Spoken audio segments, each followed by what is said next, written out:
बच्चों good morning. हम लोग कक्षा 11 अर्थशास्त्र में स्वतंत्रता की पूर्व संध्या पर भारतीय अर्थव्यवस्था के बारे में हम लोग पढ़ेंगे। इसके पहले वाले वीडियो में हम लोगों ने औपनिवेशिक अर्थव्यवस्था के संदर्भ में अध्ययन किया। औपनिवेशिक अर्थव्यवस्था यानी दूसरे देशों की अर्थव्यवस्था, शक्तिशाली देशों का गुलाम देशों के ऊपर जो शासन प्रशासन अर्थव्यवस्था के संदर्भ में जो थोपी गई थी, वैसी अर्थव्यवस्था का अध्ययन जो है औपनिवेशिक अर्थव्यवस्था में हम लोगों ने किया है। इसके बाद हम लोग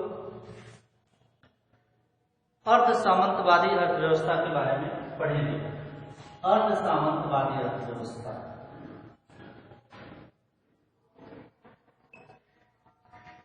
अर्ध सामंतवादी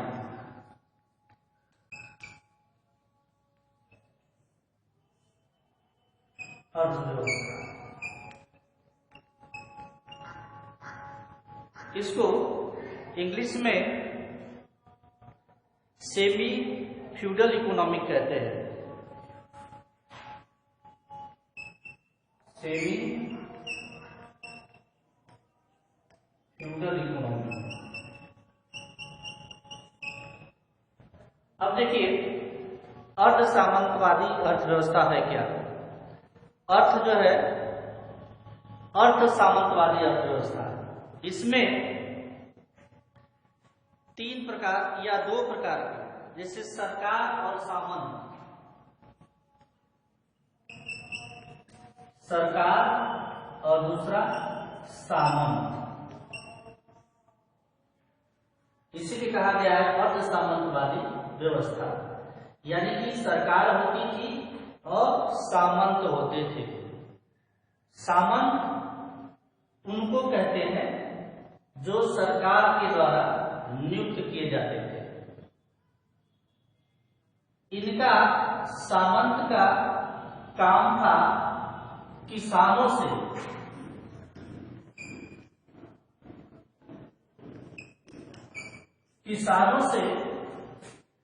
कर वसूल कर करके सरकार के पास पहुंचाना। यानी बिचौलिए का काम सामंतवादी करते थे। इनको जमींदार भी कहते हैं।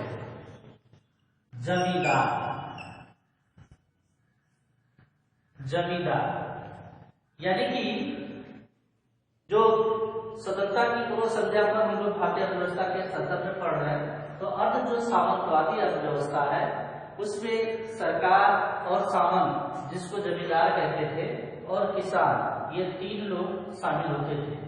सरकार का काम था सामंत से काम करवाना, और सामंत से काम करवाने का मतलब कि जितने भी लगान हो, कर हो, वसूली का काम सामंत लोग करते थे, जिनको बाद में जमींदार कहा जाने लगा।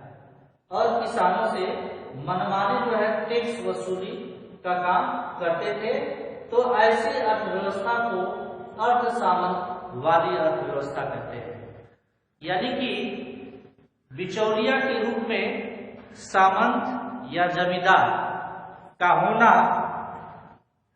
ये अर्ध सामंतवादी अर्थव्यवस्था का उदाहरण है। यदि इसकी विशेषताओं के बारे में देखा जाए,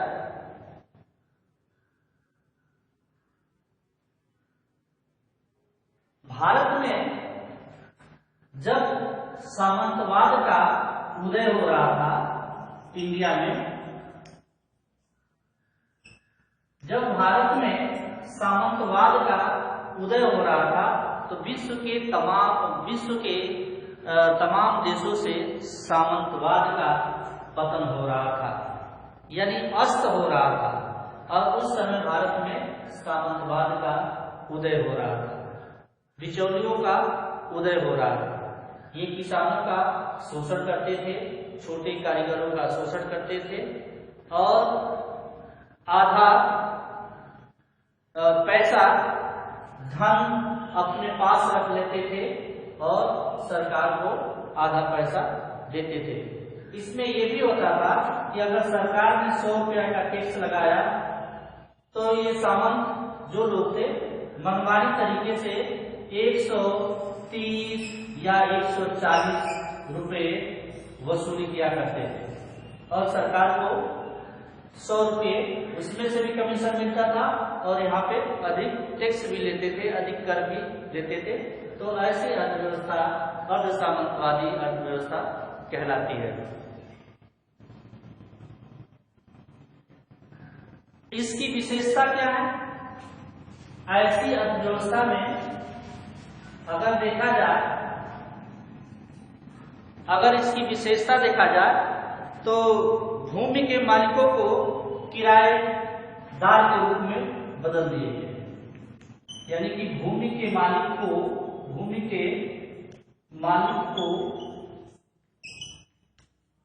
किराएदार के रूप में बदल दिए, किराएदार के रूप में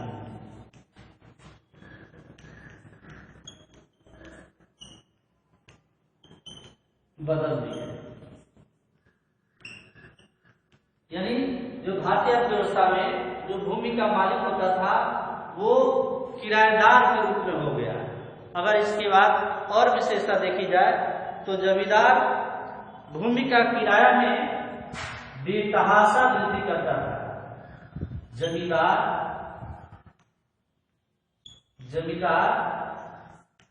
भूमि के किराया में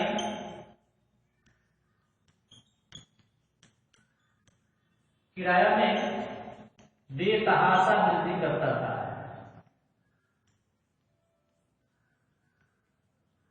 बेतहाशा वृद्धि करता था। ये अर्ध सामंतवादी अर्थव्यवस्था की विशेषता है कि जमींदार जो है भूमि के किराया में बेतहाशा वृद्धि करते थे। जैसे मैंने बताया कि अगर 100 रुपये लगान लेनी है तो जमींदार क्या करता था, किसानों से 120 रुपये, 150 रुपये, यदि जितना भी अधिक हो सके ज्यादा से ज्यादा वसूली का काम करता था। तो इससे क्या होता था, किसानों का शोषण होता था और किसानों के शोषण की वजह से वो भूमि के दखल से, मतलब भूमि के मालिकाना हक से वंचित हो जाते थे और धीरे धीरे जो भूमि थी वो जमींदारों के पास हो जाती थी। तो ऐसी स्थिति में जो मालिक होता था वो किराएदार के रूप में प्रदर्शित होने लगा।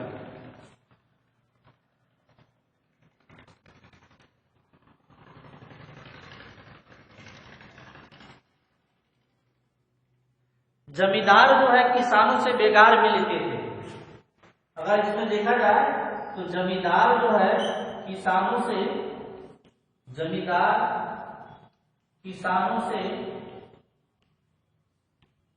बेगार लेते थे। जमींदार जो है किसानों से बेगार लेते थे और समय समय पर उनसे भेंट भी लेते थे और समय समय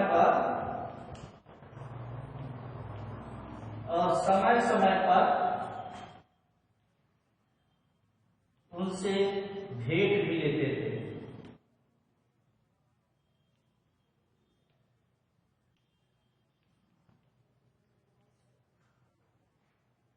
यानी कि जमींदार जो है किसानों से बेगार लेते थे और समय समय पर उनसे भेंट भी लेते थे। यानी कि कर के अलावा ये और अतिरिक्त एक प्रकार का कर था जो किसानों को, जमींदारों को देना होता था। तो इस प्रकार की अर्थव्यवस्था में, अर्ध सामंतवादी अर्थव्यवस्था में किसानों का, गरीबों का बड़े पैमाने पर जमींदारों एवं अंग्रेजों के द्वारा या ब्रिटानियों के द्वारा शोषण होता था। तो ये हो गया अर्ध सामंतवादी अर्थव्यवस्था। इसके बाद जो है हम लोग पिछड़ी अर्थव्यवस्था, बैकवर्ड इकोनॉमी के बारे में पढ़ेंगे। बैकवर्ड इकोनॉमी किसको कहते हैं?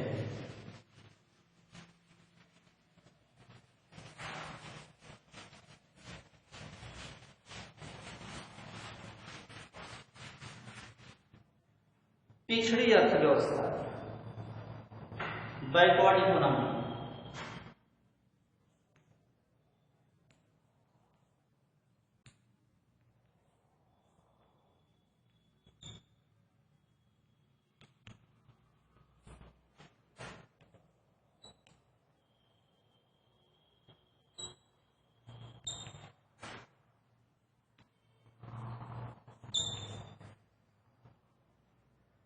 बैकवर्ड इकोनॉमी,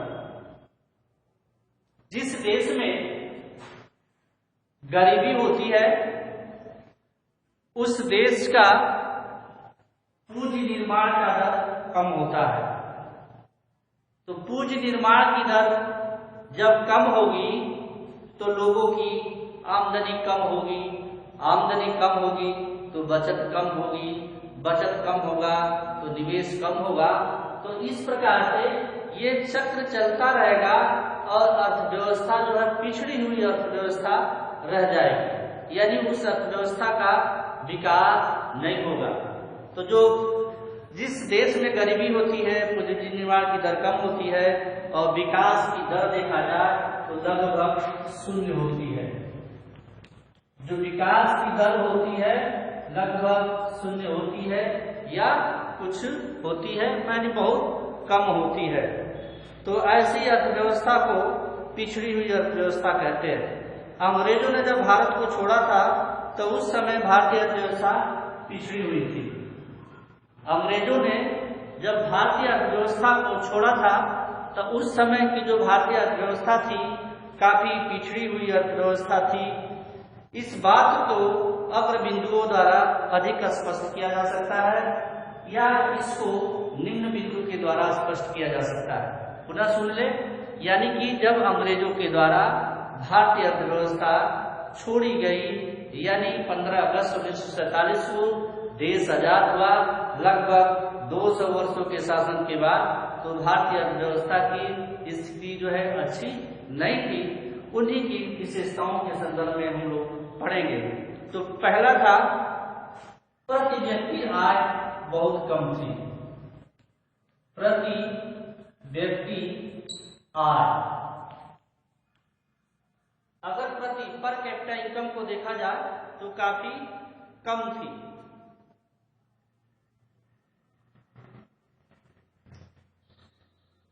लगभग जो पर कैपिटा इनकम है काफी कम था।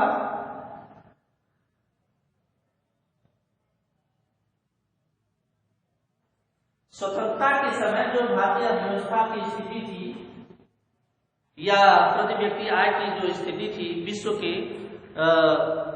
के विकसित देशों की अपेक्षा काफी कम थी। दूसरी सिचुएशन देखिए, गरीबी।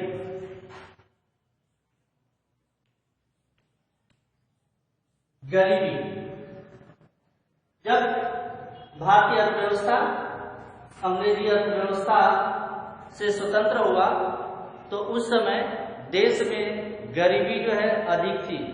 लगभग 40% जो जनसंख्या जो है जीवन निर्वाह के स्तर पर थी, न्यूनतम जीवन निर्वाह जो है अर्जित कर रही थी।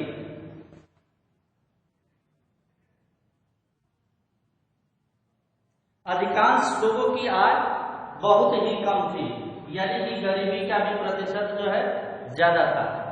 तीसरी, मजदूरी।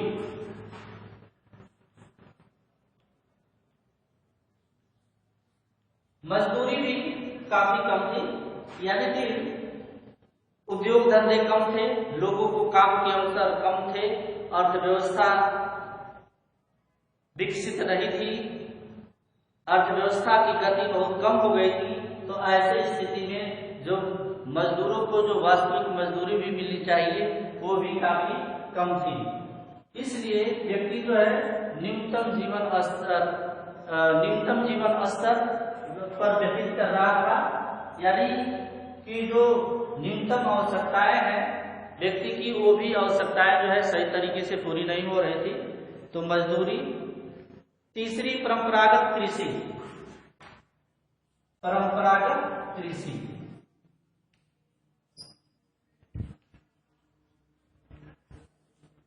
परंपरागत कृषि का मतलब होता है कि जो परंपरा में जो किसान खेती का काम करते थे, यानी उत्पादन की पुरानी टेक्नोलॉजी, पुरानी तकनीक का प्रयोग करके कृषि का उत्पादन करते थे, वही स्थिति थी। इसलिए कृषि का उत्पादन भी काफी कम होता था और कृषि उत्पादन यानी परंपरागत तकनीकी कृषि क्षेत्रों में होने के कारण उत्पादन जो है बहुत कम होता था, जिसलिए उस समय खाद्यान्न भारत को दूसरे देशों से बड़े पैमाने पर आयात करना पड़ता था। यदि वर्तमान समय में देखा जाए तो हम लोग खाद्यान्न में आत्मनिर्भर हैं, खाद्यान्न जो है दूसरे देशों से आयात नहीं करना पड़ता है। तो परंपरागत कृषि होती थी। सिंचाई के लिए लोग जो है वर्षा पर आधारित थे। सिंचाई के लिए जो लोग हैं या जो किसान है ये वर्षा पर आधारित थे। हालांकि वर्तमान समय में भी जो है सिंचाई का अधिकांश साधनों पर जो है साधन जो है उपलब्ध नहीं है और मानसून के ऊपर ही जो है निर्भर है। यदि मानसून अच्छा होगा तो फसल का उत्पादन अच्छा होगा, अन्यथा नहीं। इसलिए भारतीय कृषि को मानसून का जुआ भी कहा जाता है। लेकिन इस समय बहुत क्षेत्रों में सिंचाई के साधन उपलब्ध है और उस समय की जो स्थितियां थी सिंचाई के साधन पर्याप्त नहीं थे, बहुत कम थे। कमजोर औद्योगिक ढांचा, कमजोर औद्योगिक ढांचा।